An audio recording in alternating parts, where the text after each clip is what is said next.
வணக்கம். நம்ம சேனலுக்கு தொடர்ந்து ஆதரவளித்து கொண்டிருக்கும் நல்ல உள்ளங்களுக்கு நன்றி. சப்ஸ்கிரைப் பண்ணி பார்த்து ஊக்கம் கொடுங்க. ஆளுநர் தமிழக அரசுக்கு எழுதிய கடிதம், சீஃப் செக்ரட்டரிக்கு எழுதிய கடிதம். டெல்லியில் ஏற்கனவே முதலமைச்சராக இருக்கும்போது மோடி அவர்கள் பேசிய பேச்சு இப்போ அங்கே வைரல் ஆகிட்டு இருக்கு. அவர் என்ன பேசினார்? ஏற்கனவே நிதி ஆயோக் தலைவர் சுப்பிரமணியம் அவர்கள் ஒரு செமினாரில் பேசி எரேஸ் ஆனது, அது இப்போ விவாத பொருளாக இருக்குது. பெண்கள் மேம்பாட்டுக்கு தொடர்ந்து குரல் கொடுக்கிறோன்னு சொல்லக்கூடிய மோடி அரசாங்கம் 36,000 கோடி கொடுக்க வேண்டிய இடத்துல வெறும் 18,000 கோடியாக குறைத்ததன் மர்மம் என்ன? அந்த 18,000 மித்த 18,000 எங்கே போச்சு? எல்லாத்துக்கும் மேலே வரக்கூடிய 23ஆம் தேதி செவ்வாய்க்கிழமை ஆளுநருக்கு எதிராக உச்சநீதிமன்றத்தை தமிழக அரசு போட்ட வழக்கு. அந்த வழக்கு வரும்போது கூடுதலாக ஆளுநர் தன்னுடைய கடமையை தவறிவிட்டார், அதிகாரத்தை மீறிவிட்டார். குறிப்பாக பார்த்தீங்கன்னா, ஆளுநர் அவர்கள் உங்களுக்கு நீங்கள் எவ்வளோ செலவு பண்ணீங்க மத்திய அரசு கொடுக்குற நிதின்னு கேள்வி கேட்க உரிமையே இல்லை. ஆனால் ஒரு கடிதத்தை அனுப்பியிருக்காரு. கடிதம் கொடுத்து மாட்டிக்கொண்ட ஆளுநர் ரவின்னு கூட சொல்லலாம். ஏற்கனவே கண்டெம்ட் ஆஃப் கோர்ட் அப்படிங்கிற மாதிரி தேவையில்லாமல் உங்களுக்கு இருக்க அதிகாரத்தை நீங்கள் பயன்படுத்தாமல் மாநில அரசுக்கு இருக்கக்கூடிய அதிகாரத்தில் தலையிடுறீங்கன்னு உச்சநீதிமன்றத்தில் இன்றைக்கி சொல்ல போகிறதா வாய்ப்பு. அதற்கு ஒரு சமரச முயற்சி நடைபெற்றதாக சொல்கிறாங்க. அதை பற்றி தான் பார்க்க போகிறோம். சமீபத்தில் ஆளுநர் ஜனவரி 8ஆம் தேதி ஒரு கடிதம் எழுதுகிறாரு சீஃப் செக்ரட்டரிக்கு. அது பொது வழியில் வந்தது. மாநிலங்களுக்கு அதாவது தமிழக அரசுக்கு மத்திய அரசு நிதி அவ்வளோ கொடுத்தது, நீங்கள் என்னென்ன செலவு பண்ணியிருக்கீங்கன்ட்டு. உடனே இங்கே இருக்கக்கூடிய சீஃப் செக்ரட்டரி எல்லா துறைக்கும் சுற்றறிக்கை அனுப்புகிறார். ஏற்கனவே இறையன்பு சார் இருக்கும்போதே பண்ணாங்க. உங்கள் பவர் பாயிண்ட் பர்சன்டேஷன் கேட்டார் இந்த ஆளுநர் ரவி வந்த உடனே. அப்பயே கொடுத்துருக்கக்கூடாது. திமுக சாஃப்டாக இருந்துருச்சு, இப்பயும் சாஃப்டாக தான் இருக்காங்க.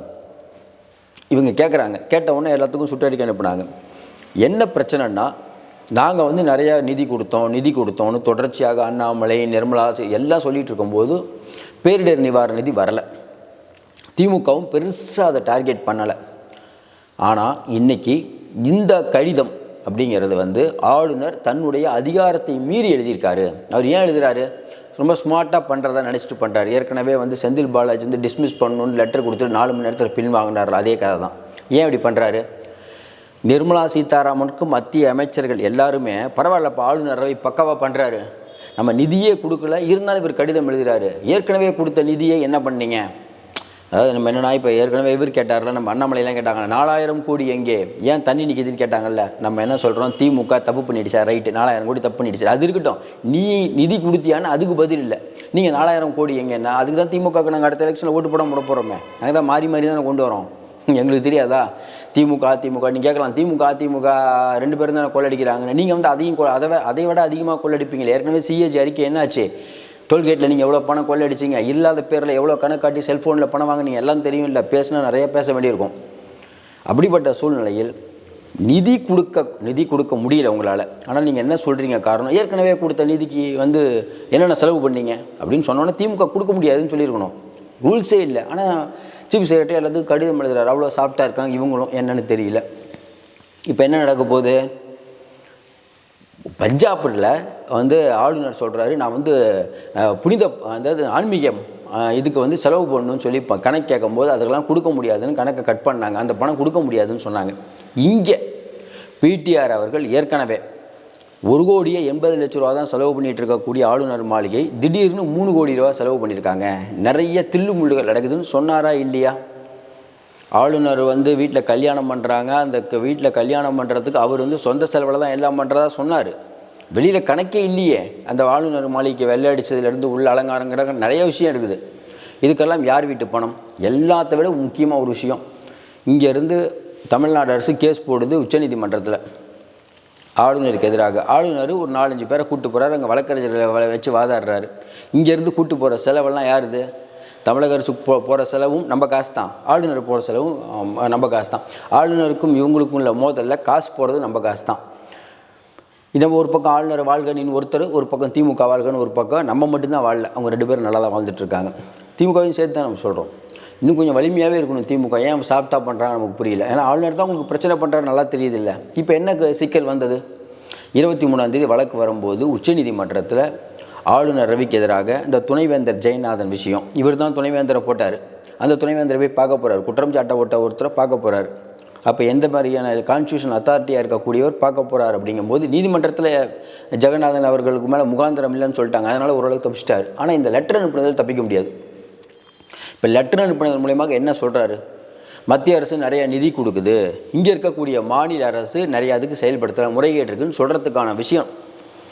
அப்போ ஏற்கனவே நீங்கள் நிதி கொடுக்கலங்கிறத மறைக்கிறதுக்கு இந்த மேட்ரு இது இப்போ உச்சநீதிமன்றத்தில் வரப்போது பெரிய ஒரு குட்டு வரப்போகுது. ஒன்று, இந்த குட்டுக்கெல்லாம் பயப்பட மாட்டார். ஆனால் தொடர்ந்து இதே மாதிரி குட்டு வாங்கிக்கிட்டே இருந்தீங்கன்னா அது வெகுஜன மக்கள்கிட்ட திமுகவுக்கு ஒரு நல்லது, பரவாயில்லப்பா திமுக பணமே கொடுக்கல அப்படிங்கிற இமேஜை வரும். திமுகவுக்கு நல்லது பண்ணுறாரு ஆளுநர், மறுபடியும் அதான் சொல்கிறார். அதனால் கூட திமுக அமைதியாக இருக்கலாம்.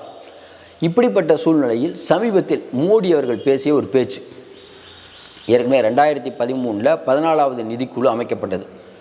அந்த பீரியடில் குஜராத் முதலமைச்சராக இருந்தவர் மோடி. அப்போ மன்மோகன் சிங் பிரைம் மினிஸ்டராக இருக்கார். 2013 14வது நிதிக்குழு. அப்போ மோடி என்ன சொல்கிறாரு, மாநிலங்களுக்கு அதிக நிதியை தர வேண்டும், 50% கொடுக்கணும். இப்போ மோடி கொடுக்கறது 32 தான். அப்போ அவர் சொல்கிறார் 50% கொடுக்க வேண்டும், பெண்களுக்கு அதிகமாக நிதி ஒதுக்க வேண்டும், பெண்கள் சிறு குழந்தைகள் இவர்களுக்கு உணவு மற்ற எல்லா விஷயத்துக்கும் பெருமளவுக்கு நிதி ஒதுக்க வேண்டும் அப்படின்னு ஒரு வீடியோவில் பேசுகிறார். இந்த பக்கம் கட்டம் கட்டி இப்போ அங்கெல்லாம் இப்போ ராகுல் காந்தி பிரச்சாரத்துக்கு அங்கெல்லாம் போட போகிறாங்களாம். ஒரு பக்கம் பெண்களின் மேம்பாட்டு அதுக்காக பாருங்கள் இவ்வளோ கோடி நம்ம நிறையா கொடுக்கணும் அப்படின்னு மோடி. இந்த பக்கம் பார்த்திங்கன்னா ஏற்கனவே 36,000 கோடி கொடுத்ததும் மோடி அவர்கள் 18,000 கோடியாக குறைச்சிட்டாரு. இது என்ன இவர் பழைய மோடி, இவர் புது மோடி அப்படிங்கிற மாதிரிலாம் பண்ண போகிறாங்க. என்ன நடந்தது? கொஞ்ச நாளைக்கு முன்னாடி பிஜேபியில் இந்த சிஏஜி வந்தது, அது நிறையா முறைகேடு, அதுக்கப்புறம் யாரும் அதை பற்றி பேசல, அப்படி அப்படியே விட்டுட்டாங்க. அதுக்கப்புறம் நாடாளுமன்றத்தில் உள்ளே வந்தாங்க, தீவிரவாதத்தில் நாங்கள் தான் எதிர்ப்பு பண்ணாங்க, அதுலேயும் இவங்க ஒன்றும் பண்ணல. அதுக்கப்புறம் அதானி நிறையா கொள்ளடிச்சிட்டாங்க, அதோடையே பேசி யார் கேட்டாலும் தூக்கி போட்டாங்க. இப்போ அடுத்து என்னது? மிக முக்கியமாக இந்தியாவில் நம்மளுடைய அரசியல் அமைப்பு சட்டத்தை உருவாக்கியவர்கள் நிறைய நடுநிலையான அமைப்புகளை உருவாக்கி வச்சுருக்காங்க.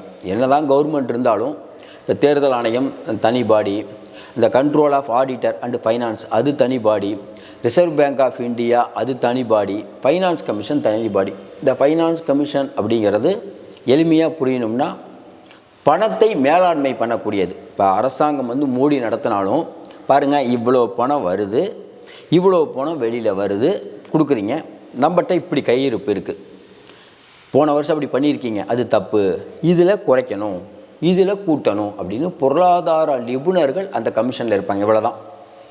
அரசுக்கு ஆலோசனை சொல்லக்கூடிய ஒரு அமைப்பு. அதுதான் மாநிலங்களுக்கு நிறையா கொடுக்கணும், பணத்தை கொடுப்பாங்க. நல்ல ஞாபகம் இருந்தால் நிறைய பேருக்கு நினைவு தெரிஞ்சால் தெரியும், ஜெயலலிதா அம்மா இதே மாதிரி நிதி ஆயோக் கூட்டத்தில் கலந்துக்கிட்டாங்க. அப்போ அவங்கள பேச விடலைன்னு சொல்லிட்டு கோச்சிட்டு வெளில வந்தாங்க. இந்த வரலாறு உண்டு, எனக்கு நிதி அதிகமாக தரலன்ட்டு. இன்றைக்கி நிதி ஆயோக் அப்படிங்கிறது ரெட்டி அவர்கள் தலைமையில் இயங்கக்கூடியது. அந்த அமைப்பு ஒரு விஷயத்தை சொல்கிறாங்க பாருங்கள், மாநிலங்களுக்கு நீங்கள் ₹1 வாங்குறீங்க தமிழ்நாட்டிலேருந்து, ஆனால் நீங்கள் 29 காசு தான் கொடுக்குறீங்க. அதே பாருங்கள் உத்தரப்பிரதேசில் ₹1 வாங்குறீங்க, அவங்க 1.20 கொடுக்குறீங்க, என்னங்க நியாயம்? எல்லாத்துக்கும் சமமாக கொடுங்க அப்படின்னு சொல்லும்போது அதெல்லாம் முடிக்க முடியாதுங்க, 32% 42% ஆக்கணும்னு ரெட்டி சொல்கிறார். இதே மோடி போன தடவை 50 ஆக்கணுன்னாரு. ஆனால் மோடி இப்போ என்ன சொல்கிறார், 32 விட தாண்ட மாட்டேன்னாரு. மீட்டிங் ஒன்று போடுறாங்க, போட்டு ஒன்றும் முடியல. ஒரு நிதி ஆயோக் தலைவர் சொல்லிட்டார், அதெல்லாம் முடியாதுங்க 42 கொடுக்கணும் அப்படின்ட்டு. என்ன பண்ணலாம்? அடுத்து நாடாளுமன்றத்தில் சொல்கிறார் மோடி. என்ன சொல்லியிருக்கணும், நான் உண்மையை சொல்லியிருக்கணும், நான் 32 தான் இருக்கணும்னு சொன்னேன், அவர் 42 கொடுக்கணுன்னாரு. அப்படி சொல்லலை. நிதி ஆயோக்கில் பல முரண்பாடுகள் இருக்கிறது உறுப்பினர்கள், ஆனாலும் எங்கள் அரசு 42 கொடுக்க முடிவு செஞ்சோன்னு ஒரு பொய்யான தகவலை சொன்னார். இது இப்படியே போயிட்டு இருக்கும்போது அந்த மீட்டிங்கில் இருக்கக்கூடிய சுப்பிரமணியம் என்ன பண்ணுறாரு, ஒரு செமினாரில் போய் சொல்கிறார், ஆமாங்க மோடிக்கிட்ட சொன்னோம், மோடி கேட்கலன்ட்டு. அது வீடியோ எடுப்பாங்கன்னு அவருக்கு தெரியல. அந்த செமினார்காரங்க வீடியோ எடுத்து அந்த வீடியோவை போட்டாங்க. இதுதான் இப்போ பரபரப்பாக இருக்குது. பிரதமர் ஆஃபீஸில் இருக்கக்கூடிய இன்னொன்று, சுப்பிரமணியம் மோடியை காட்டி கொடுக்கணும்லாம் பேசலை. அவர் ஒரு கருத்தரங்களை சாதாரணமாக பேசுறது இவ்வளோ பெரிய பிரச்சனையாகவும் அவருக்கு தெரியல. அவர் மோடிக்கு நம்பிக்கையானால் தான். இப்போ வெளியில் வந்துருச்சு. இப்போ என்ன பண்ணலாம்? ஏற்கனவே அதாவது மோடி அவர்கள் இருக்கும்போதே 2013 அந்த 14வது நிதி கமிஷன் சொன்னாங்க. இப்போ இந்த விஷயத்தை பொறுத்த வரைக்கும் இந்த 42% கொடுத்தாங்கல்ல, அதில் நிறைய விஷயத்துக்கான ஃபண்டை குறைச்சிருக்காங்க. அதில் குறிப்பிட்டது பெண்கள் மற்றும் குழந்தைகள் நலன் சார்ந்தது. 36,000 கோடி கொடுக்க வேண்டிய இடத்துல 18,000 கோடி கொடுக்குறாங்க. இது ஏன் இதில் பிரச்சனை வருதுன்னா, அந்த காலை உணவு திட்டம்லாம் இங்கே முதலமைச்சர் போட்டுட்ருக்காருல தமிழ்நாடு அரசு பண்ணுறதில்ல. அதே மாதிரி எல்லா பெண்களுக்கும் எல்லா குழந்தைகளுக்கும் இந்த நிதி வந்து போகுது. இந்த நிதியில் கை வச்சா பெண்களின் பாதுகாப்பு என்று சொல்லக்கூடிய பிஜேபி பெண்களின் மேல் எவ்வளோ அன்பு கொண்டு இருக்கிறது அப்படிங்கிறது இதுலேருந்தே தெரியும். எதிர்கட்சிகள் பிரச்சாரத்தை ஆரம்பிச்சிட்டாங்க. வெளிப்படையாக ஒரே கேள்வி, இந்திய அரசு, அதாவது என்னன்னா, இந்த ரெட்டி சொன்னது நிறைய பேர் கேட்கலாம், என்னங்க ரெட்டி அவர்கள் சொல்கிறாரு நிதி ஆயோக்கு, ஏன் மோடி வந்து கேட்குறாரு, கேட்க மாட்டேன்னு சொல்லுவாரேன்னு கேட்டால், மோடி நினைத்தால் இந்த நிதி ஆயோக்கு கலைக்கலாம். ஆனால் அவங்க சொல்கிறத ஏற்றுக்காமல் இருக்க முடியாது. புதுசாக நிதி ஆயோக்கை உருவாக்கலாமே ஒழிய இவங்க சொல்கிறத கேட்க வேண்டிய கட்டாயம். நீங்கள் கேட்கலாம், அப்போ ஏன் கலைச்சிருப்பாரேன்னு. ஏன் கலைக்க முடியலன்னா 2 நாளில் நாடாளுமன்ற கூட்டம் கூடிடுது. அதுக்குள்ளே நீங்கள் ஒன்றும் பண்ண முடியாது. எப்படி ஈடியோடைய மிஸ்ரா அவர்களுக்கு வந்து இவங்க வேற ஆளை தேடினாங்க, மிஸ்ரா மாதிரி ஆளை கிடைக்கல. உச்சநீதிமன்றம் சொன்னாங்க இடி மிஸ்ராவுக்கு வந்து இயக்குனர் மிஸ்ராவுக்கு வந்து 3வது தடவை பதவி நீட்டிப்பு கொடுக்கக்கூடாதுன்னு சொன்னபோது ஆள் தேடினாங்க, கிடைக்கல. உடனே உச்சநீதிமன்றத்தில் போய் இல்லைங்க டைம் கொடுங்கன்னாங்க. உச்சநீதிமன்றம் சொன்னால் டைம்லாம் கொடுக்க முடியாது, சீக்கிரம் முடி அப்படின்னு சொல்லி அடுத்து வரும்போது டைம் கேட்டு அதுக்கப்புறம் தான் முடித்தாங்க. அந்த மாதிரி சரியான ஆள் கிடைக்கவில்லை, அதனால் மாட்டிக்கிட்டாங்க. இப்போ இதெல்லாம் பொது வழிக்கு வந்துருச்சு. இப்போ உச்சநீதிமன்றத்தில் இப்போ மோடி அவர்கள் பேசுறது வைரல் ஆகிட்டு இருக்கா, எது நிதி கொடுக்கலன்னு, அது ஒரு பிரச்சனை அங்கே சென்ட்ரல் கவர்மெண்ட். அதனால் நம்ம அவங்களுக்கு அதே பிரச்சனைங்கும் போது ரவி அவர்கள் பிரச்சனை எப்படி பார்ப்பாங்க?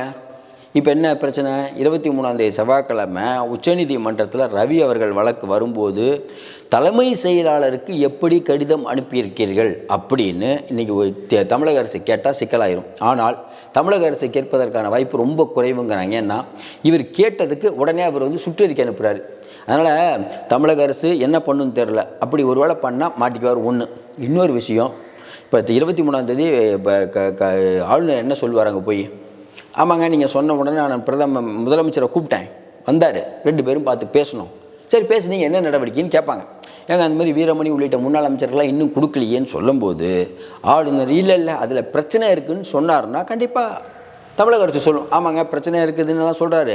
அதுக்கப்புறம் கூட பாருங்கள் இந்த மாதிரி ஒரு லெட்டர்லாம் அனுப்பியிருக்காரு, அப்புறம் சொல்லும். அதனால் ஆளுநர் மாட்டிக்கொண்டாருன்னே சொல்லலாம். இதிலிருந்து வெளியில் வருவதற்கு ஆளுநர் சில வேலைகளை பண்ணுவார். ஆனாலும் சட்ட நிபுணர்லாம் கேட்கும்போது ஒன்றும் இல்லைங்க, 3 மாதம் எலெக்ஷனு, இப்போ திமுக இருந்து பின்வாங்காது. ஏன்னா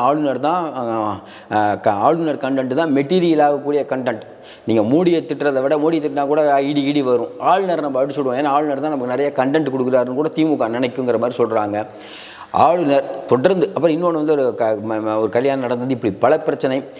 1,80,00,000 செலவு பண்ண வேண்டிய இடத்துல 3 கோடியை செலவு பண்ண வேண்டிய அவசியம் என்ன? ஹைதராபாத்தில் எனக்கு வந்து விமானம் வேணும்னு தமிழிசை கேட்கும்போது கவர்மெண்ட் விமானம்லாம் உங்களுக்கு கொடுக்கக்கூடாது, அந்த செலவு எங்கள் கணக்கில் சேராதுன்னு சந்திரசேகர ராவ் சொன்னார். அந்த மாதிரி ஏன் இங்கே இருக்கக்கூடியவங்க சொன்னால் என்ன ஆகும்? நீங்கள் வந்து ஊட்டியில் வந்து ராஜ்பவனில் எவ்வளோ செலவு பண்ணுறீங்க, அங்கே துணைவேந்தர் மீட்டிங்க்கு எவ்வளோ செலவாச்சு, இங்கே நிறையா கலாச்சார நிகழ்வுலாம் நீங்கள் பண்ணுறீங்களா, அதுக்கு என்ன செலவாச்சு? ஏற்கனவே அண்ணாமலை சொன்னார்ல, முதலமைச்சர் வந்து டீ குடிக்க வரல, டீ காசு மிச்சம்னு. அது நம்ம கொடுத்த காசு, அண்ணாமலை குடித்ததே நம்ம கொடுக்குற காசுங்கிறது தெரியாமல் அண்ணாமலை எது வேணால் பேசலாம், ஐபிஎஸ் படிச்சிட்டாருன்னு அவருக்கு மட்டும் இருக்கும் நினைச்சிட்டாரா என்ன நமக்கு தெரியல. இப்படிப்பட்ட சூழ்நிலையில் 23ஆம் தேதி ஆளுநருக்கான வழக்கு முக்கியத்துவம் பெறுகிறது. அநேகமாக ஆளுநர் பல்ட் அடிப்பதற்கான வாய்ப்பு நிறைய இருக்கிற மாதிரி தான் சொல்கிறாங்க. பொறுத்திருந்து பார்ப்போம். மீண்டும் சந்திப்போம். நன்றி.